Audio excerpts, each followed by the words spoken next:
Hello and welcome to the Whale Hunting Podcast, where we shine a light onto hidden worlds of money and power. I'm Tom Wright, and I'm joined by Bradley Hope. Before we get started, I wanted to let you know that Whale Hunting actually started life as a newsletter, and you can still subscribe to our updates at whalehunting.projectbrazen.com. So this week we're talking about Fat Leonard, which is a story Tom knows extremely well and that has recently dropped back into the news with some dramatic developments. Tom, to start us off, can you just tell us who is Fat Leonard and where did this story come from? So a few years ago, I was talking to a source from Billion Dollar Whale, obviously our book about Jolo. This source had been very useful in connecting us to a number of people. He's a Malaysian. And he said, hey, I've got this other friend. He's in a jail in San Diego for a massive fraud involving the U.S. Navy. There was a huge corruption scandal involving U.S. admirals. This guy was a supplier of food, fuel, and other things to the U.S. Navy in the Asia Pacific, and that he got done for this huge contracting fraud, overcharging the Navy basically, but that he's been scapegoated, and he wants to tell his story. He thinks a lot of other people are guilty and they got off scot-free. And so this source of mine connected me to Leonard Francis, otherwise known as Fat Leonard, who at the time was in home detention in San Diego wearing an ankle bracelet. This was in 2021. We smuggled him in a microphone to his home detention. And this is like obviously during the height of COVID, and proceeded to then interview him for over 20 hours. So I spent a lot of time with him. And he told his whole story about how he had become this multimillionaire, worth tens of millions of dollars, supplying the US Navy with what it needed in the Pacific. And then how he'd been arrested in 2013 for corruption, for basically overcharging for all of this. But as we got deeper and deeper into the story, and I spent many, many hours talking to him, a number of kind of crazy facts came out that had never really been reported before. One of which was that in return for overcharging the US Navy, he would put on all these kinds of parties for admirals. These involved orgies involving prostitutes. And it turned out that he'd been recording these orgies and keeping the sexual kompromat on US admirals, which is, of course, a massive, massive national security breach for the US military. And then he just kept telling story after story over the many hours that we spoke, and we turned that into the Fat Leonard Podcast, which came out a couple of years ago and was Brazen's first podcast. But I guess I'm almost just curious about what it was like at the very beginning when you met with him. How did you persuade him that this was a good idea? And then when you're on those calls with him I think it was late in his night and it was like early in your morning, right? I mean, what was it like? Did you find yourself getting a little bit persuaded by Leonard? I remember that you had to persuade me not to be persuaded by people close to Jolo during the 1MDB case, because I kind of started to think, maybe this isn't quite what we think. Did you have that experience as well? Yeah, I mean, Leonard is a master people manipulator, and as many of these fraudsters are, right? It's not actually very easy to pull off a fraud. If you look at it through a moral lens, you can say, oh, well, they're fraudsters, therefore none of this stuff is valid. But it's actually very hard to pull off a fraud. Jolo's amazing at what he does, if you want to put it that way. And Leonard Francis was too. I mean, you don't build a multi-million-dollar business with the US Navy if you're not someone who can charm admirals and charm officers. And yeah, he definitely charmed me. And I started to, at one point, get a bit pulled into his web because it was COVID. We were spending hours talking to each other. Like you said, it was nighttime in San Diego and I live in Singapore. So for me, it was like 2 p.m. or whatever that was in the afternoon. And we would spend hours and hours talking and recording. And until today, actually, I do believe he has a valid point, which is in this case of him overcharging tens of millions of dollars and admirals getting sexual favors and their wives getting Chanel handbags and people going to parties with Cristal and caviar. Only one admiral has gone to jail. And he was a 1-star admiral, not a 4-star admiral. And so that point, until today, I believe Leonard still has a valid reason to be angry. He admitted, he had pleaded guilty in this case. In our talks, he didn't try to say that he wasn't guilty. That wasn't his point for talking. His reason for talking was because he believed there'd been a huge cover-up in the US Navy of this case. A lot of the admirals, a lot of the top admirals, including an admiral who was in line to be chairman of the Joint Chiefs of Staff, the top military position in the US. He was removed from the running for that because of his connections to Leonard. A number of other admirals were quietly removed, but they weren't dealt with in the federal court system as many of the more junior officers were. And that was something that was really driving Leonard's reason to talk. But then, because of the way that he treats women, that was really the turning point for me. Yeah, so maybe tell the story of when you found the woman that was the mother of some of his children. I think you spoke to her at one point, right? Can you talk about that? Yeah, so Leonard had basically fathered a number of children. He'd been married, I think, twice, and he had children with one of his wives. But then he'd also had children with a Filipino woman called Morena. And Leonard told the story about how he'd had children with her, and then, the children ended up with him, and Morena was out of the picture. But then, of course, one of the things that we do as journalists is you never sort of take somebody's story at face value, especially somebody like Leonard, who's admitted to stealing at least 35 million from the US government. And so we ended up finding Morena and talking to her. And her story was that she had had her children stolen from her by Leonard, that he had put her up in the Philippines for a while with her children, and that then she had been lured with them to Singapore, where he was living at the time. And he had basically then taken the children, sent her back, cut off all money, cut off her credit cards, changed the locks on her apartment in the Philippines, and she was left without her children, without any money.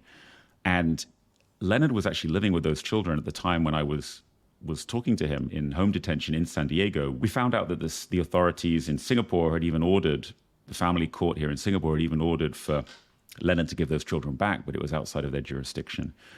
And really for me, that was the point where I started to sort of feel different towards Leonard. And his mask started to slip, because all of the jokes about, the great times with the admirals and the orgies and, all of that, you could just think, it's like the fun part of the film, it's a fun part of The Wolf of Wall Street where, Leonardo DiCaprio is having great fun as Jordan Belfort. And then later on, it all goes dark. And this was the moment for me in the Leonard story, in the Fat Leonard story, where it goes very dark, because he starts to talk about her in misogynistic terms as a sort of, basically as a prostitute when she's the mother of his children. And then the story really took a dark turn, because Leonard starts to talk about his own father, who would bring women home when he was a young child, and his mother lock his mother in a closet while he brought other women home. I've seen him batter my mother so many times, and it was just not right. And my mother was just, like any wife's definitely got to be jealous. You got to bring another woman to the house, your maternal home, your kids and everything, and your wife being there. How could you? My dad didn't care. Then his father died during the making of the podcast. And so we got to the depths of his psyche a little bit. And then what was so troubling was that this is all mirrored in a lot of the stories of people who are serving in the U.S. Navy. Of course, there are amazing people who serve in the U.S. Navy and keep the Pacific safe. It's not everyone in the U.S. Navy, but there is definitely a strain in the U.S. Navy of misogyny. And, the U.S. Navy is still working all of these issues out. This is an organization that allowed someone like Fat Leonard to become a very important part of the supply chain in Asia, and still hasn't sort of exorcised those demons, in my view. This is one thing I think people don't sometimes realize, is the emotional dimension of these kinds of projects. You listen to the finished project and you might hear, for example, Leonard getting upset towards the end of the podcast when he finds out that you're not actually going to help him rehabilitate his image. In fact, you're going to mention these things that you just described. But can you talk a little bit about how it felt yourself on that roller coaster? I mean, you started off kind of charmed, then you had this realization. And when you had the realization, I remember you called me and you said, now I have to confront him. Can you just give a little bit of insight into what that was like? Yeah, it can be quite stressful as a journalist, because you have to get the tape or the quote or whatever it is you're looking to get. And so you've got a professional hat on, who's thinking, okay, now I've got to call up Leonard. And, honestly, I held up that conversation until I got all the other tape that we needed to have the confrontational conversation, because, well, perhaps that's the last time this guy's going to talk to me. So You don't have a normal relationship with someone. If you acted like that in a normal one-on-one relationship, I think people would see you as quite manipulative, right? But this is a professional thing. You're actually doing this for, you wanted to really find out what happened and tell as much of the story as possible. And that's why you talk to a wide range of people, not just Leonard in this case. But then you have to have that confrontational conversation at the end, because this idea that you have to give a right to reply to people, right? I could have just not questioned Leonard about his treatment of his girlfriend and his children and all of that. We could have just put it into the podcast. But, in the end, I did confront him with it, and he got pretty angry, and you'll see that if you listen to the podcast. Towards the end of it, right at the end of the last episode, he's pretty furious with me. I am really confused by what is important to you right now. Do you want to talk about the big picture of this case, or you want to talk about my personal life and all this mistresses? I'm also tired of this. I'm tired of it too, because I think you're a misogynist. I'm not. I just think you're getting the wrong idea about everything. And I feel that you trying to, now turn it around and try to say, oh, I'm the bad guy. I don't think so. You know what? You're being unreasonable, and I should have just drawn the line from the beginning. I don't want to talk about it. I don't talk about it. You can get quite stressed when you're doing that as a journalist, because it's just like we're all humans and we don't like conflict with them. Very few humans like conflict with other people, right? And so you have to work through that, but you have to sort of keep it almost in a different part of your brain, because you're trying to get tape or you're trying to get quotes. It's like, you're a journalist. Yeah, like, movies and popular culture divides the world into good guys and bad guys. But the one thing you realize when you're a journalist is that nobody thinks they're a bad guy. Pretty much nobody imagines themselves on the side of the bad guys. When they're watching a film or something, they always sympathize with the good guys and they think they're one of the good guys too. They just have excuses for the way they act, whether it's like, in his case, family stuff or whatever the excuse is. So when you confront people, they're actually genuinely hurt. They think, like, how could you pit me on the other side? That's not what I'm like. Me. I'm Leonard. I'm the fun guy who's generous with his friends and things like that. So that's what I always think is, I have a very strange sympathy with these types of people, because I see in their face or in their voice that they're really upset that this is going to happen to them, that this article is going to come out and it's going to, ruin their reputations in their eyes, Yeah. Well, we have an amazing article coming out in Vanity Fair about a con woman up in California that Bradley and I are working on. And I think it's the same thing. Nobody sets out to be a con artist, right? I think it happens by degrees. And those people, maybe Jolo's an exception. We always say he could have been a con artist from the womb. But in general, people don't set out to do that. And it happens by events in their lives. In Leonard's case, 100% this guy was very important for the U.S. Navy. When the U.S. Navy first started, first of all, they were kicked out of their base in the Philippines. They have a base in Japan, and they have this other big base in the Philippines. And they were kicked out by the Philippine government in the 90s.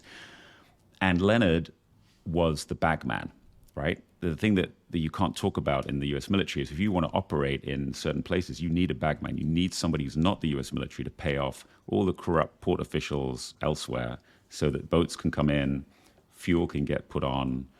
And then, of course, he put on all the girls and the parties and everything else that the Navy liked. And so, if he took out a bit here and a bit there, then what did it matter? He was doing a great job in the Pacific. And then he professionalized it. So when the USS Cole got attacked just before September the 11th in the harbor in Yemen, in Aden, the US Navy became very worried about Al-Qaeda attacking its boats from when they were in port. And Leonard protected them. He put these things called rings of steel, steel barges connected by chains around the boats.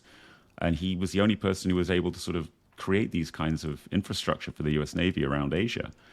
And so the gushes of cash that were pouring through, the US defense system in the years after September the 11th, he was a huge beneficiary of that. And that's why Leonard is such an amazing character. He was living in a $40 million Singapore dollar home in Singapore. He had Lambos and Ferraris out the front. His neighbor thought he was an arms dealer. These characters, they could do good things and do useful things. and they can be very skilled, but then they can also have moral failings, and it can all sort of descend. And those are the kind of characters we love at Brazen, because they're so multifaceted, right? And I think they're great characters for actors to play in movies and TV shows. Yeah, I think also because these are people who understand how things actually work, and they can see through the kind of mirage of what looks clean and normal, and it's almost kind of entrepreneurial, like they see these opportunities and they take them. They're very compelling people. There's another couple of emotional highlights that I remember. The next one was Project Brazen's first legal crisis. Do you want to talk about that? What happened next? Once the podcast came out, the trial's underway. What happened next? Well, don't forget, when Leonard talked to us, he had already pleaded guilty in 2015. He didn't talk to us for another 6 years after that, but he'd been made to wait around a long time. And the reason he would be made to wait around a long time was obviously there was a cover-up. The Navy didn't want a lot of their top admirals to go on the stand or to be indicted, so they dealt with it themselves. And Leonard was kept waiting around because he was he was always going to be the last person to get sentenced. So when he talked for our podcast, there was still a trial ongoing in San Diego of a bunch of Navy officers, well, actually one admiral and a number of other senior officers. And their defense counsel then said, well, look, the prosecutor's chief witness, main witness, Leonard, has talked for this podcast, and we want to see all the notes of the reporters who talked to him. In our case, that would be all the transcripts of the interviews that didn't make it into the podcast, because this could be important for our clients who were trying to get off. So they then petitioned the judge to subpoena our tapes, meaning we had to hand over our tapes. Now, Bradley, of course, you and I were pretty angry about that, because we believed that under the First Amendment in the US, we were protected from that. If you think about it, it's very dangerous that a judge would order a journalist to hand over his or her notebooks, because if you do that, then you start to get into this idea that, well, the press is not free, it's not independent, and we can start to sort of meddle around with your processes, and that's a very bad place to go. So we fought that, and then, of course, the judge had to weigh that against the Fifth and Sixth Amendments, which were those Navy officers' rights to a free and fair trial. Our argument was that, of course, we would have used the best parts and the most newsworthy parts of Leonard's interviews with us for the podcast. So why do you have to go rifling through our notebooks and looking at our tapes? Because we're not going to hold back anything that isn't going to be important for the trial. But unfortunately, we lost. We handed over the tapes. And in the end, all of those officers, they were convicted, but I think all of them have been overturned recently due to prosecutorial misconduct in the case. So none of those officers have gone to jail, and they've had all their cases have been overturned. And then a few months later, I guess, one day you woke up, and then what was in the news about Leonard? That was a pretty shocking turn of events, right? Yes, about a year after our podcast came out, Leonard decided to go on the run. So this was after the podcast came out, but before he'd been sentenced. I mean, don't forget he's pleaded guilty. He's just waiting for his sentencing. And so he decided to cut off his ankle bracelet, which was the way that they knew that he was at home arrest in San Diego. He'd been allowed into home arrest many years ago because he had cancer. So they decided to let him stay at home. Cut off his ankle bracelet, left it in a fridge in his home, and then took a car over the border into Mexico. I think he believed he made it to Cuba, then Venezuela, and then you and I were trying to find him, weren't we, Bradley, at that point? He was sort of AWOL. It had been reported in the US press that he basically jumped home arrest before his sentencing. And then you and I went on the search for him, didn't we? Yeah, I remember we were having one of our unhealthy 3 a.m. conversations in the middle of the night, and through a technique, both a technology technique and a human source technique, we were able to identify that Leonard had gone to Venezuela. And that was a pretty fun discovery to have at that moment, right? Yeah, I should say that it was 3 a.m. for Bradley. I'm always asleep at 3 a.m., but he doesn't sleep. Unhealthy for me, okay? He's always on the search for white-collar criminals, whatever the time of day. And so Bradley was basically able to find Leonard was in Venezuela. And this was before there'd been any reporting about where he was. So we reported that in Whale Hunting, our newsletter.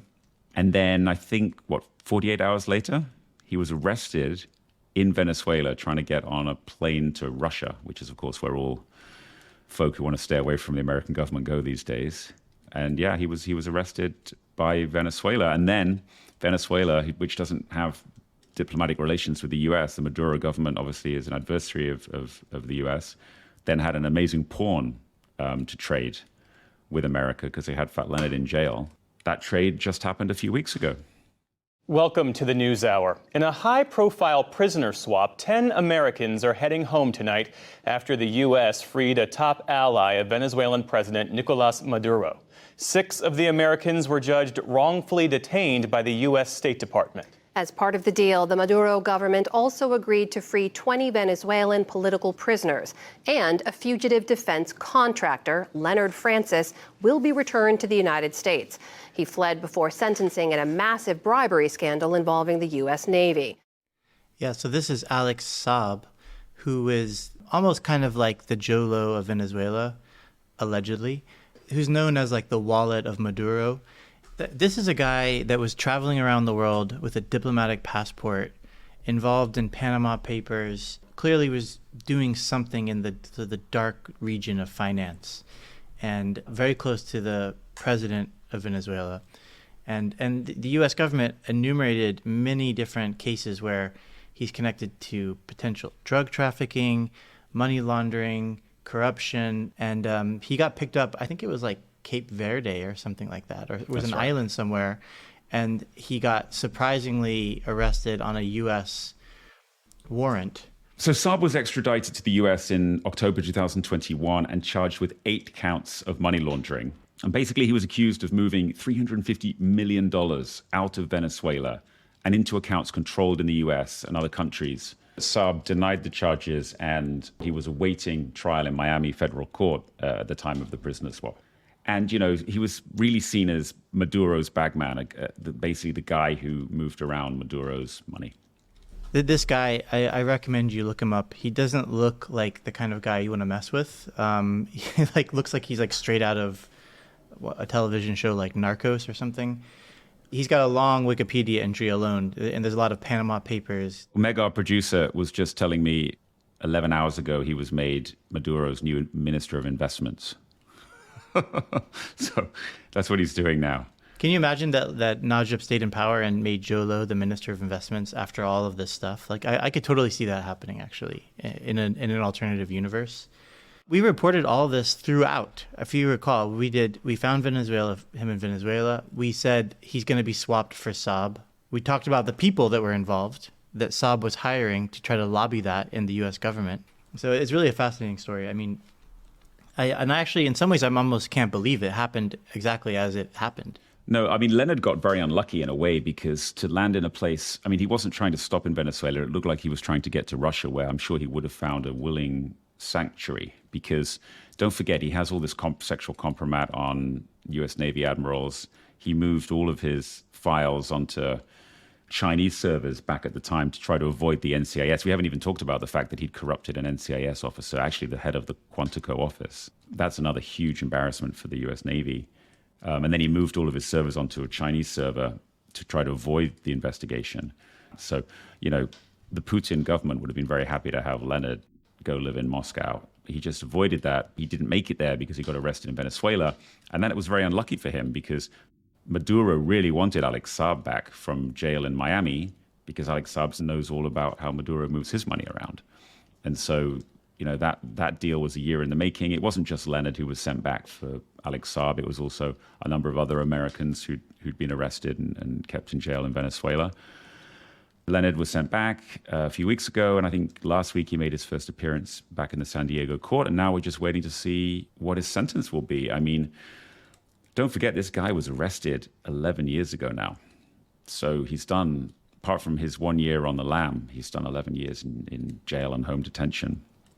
The question is, will they, because he went on the run, cut his ankle bracelet, will he get more time? And I think that's very likely. So it's probably not going to be a great outcome for Leonard. Yeah, I think he ended up like doubling his problem by doing that, I think. I would just also say to Alex Saab, if he's listening, that I know I said you look like you should belong on Narcos, but we would love to have you on Whale Hunting. We'll interview you. We'll hear your side of the story. So don't worry. Well, that's the Fat Leonard case. I guess the best thing for anyone to do who hasn't caught up with that is to listen to the podcast from the beginning to the end, so you can follow the whole story. We even cover his escape in a bonus episode. You know, it's just one of the great stories of military corruption. And I think in a way that one of the most compelling things we've always said from the beginning was that the way the whole thing came down because one woman had basically said, that's enough. And that's what that tipped it over. So ironic that he has this very misogynistic point of view of women, because in the end, women took him down. It was definitely like the old boys club mentality, I felt like, to a certain degree with some of that. So it's like, let's just hush her up. And, if we do this protective order and that'll, appease her, that'll hush her up for a while. But Marcy, as we'll hear later in the series, wasn't going to stay quiet. Not about Michael's infidelities, and not about all the gifts and trips he was clearly taking from Leonard. She didn't know everything, but she knew enough to go to the Naval Criminal Investigative Service. Yeah, we haven't actually explained that, but yeah, he eventually was brought down because Marcy Mishevitz, who was the wife of a Navy officer who was corrupted by Leonard, she had concerns about Leonard. Her husband had talked about taking trips with her family that he couldn't talk about where the source of the money was from, and Leonard was paying for all of this. And she took it to the NCIS. And then the corrupt NCIS officer, the one who Leonard had corrupted with women and money and stuff, alerted Leonard that this woman, Marcy Mishevitz, was talking to the NCIS. But eventually, they were able to set up an off-the-books NCIS that mounted an investigation into Leonard that Leonard didn't know about because it was kept away from the corrupt NCIS officer. So it's a great third act climax to the whole story. And the feature film version that we're working on is going to make Marcy a major character because, her brave role in this is fitting given the way that women are treated in the whole story. So can't wait for that to come to fruition. Okay, well, that's it for Whale Hunting this week. We'll be back next week for more. If you'd like to hear the Fat Leonard story from the very beginning, search for Fat Leonard on your favorite podcast app to start listening. Or go to brazen.fm, where you can also find all of our podcasts. And we'd love to hear from you. Please get in touch. You can write to us at hello@projectbrazen.com. That goes to both Tom and I. And you can find us everywhere else, like Twitter as well.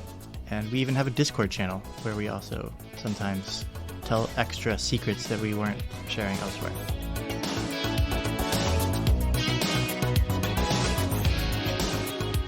Whale Hunting is a production of Project Brazen. It's hosted by me, Tom Wright, and Bradley Hope. It's produced by Megan Dean and Claire Urban. At Project Brazen, Mariangel Gonzalez is our project manager. Ryan Ho is the creative director, with additional design from Andrea Claridge. For more from Whale Hunting and to subscribe to our newsletter, visit whalehunting.projectbrazen.com.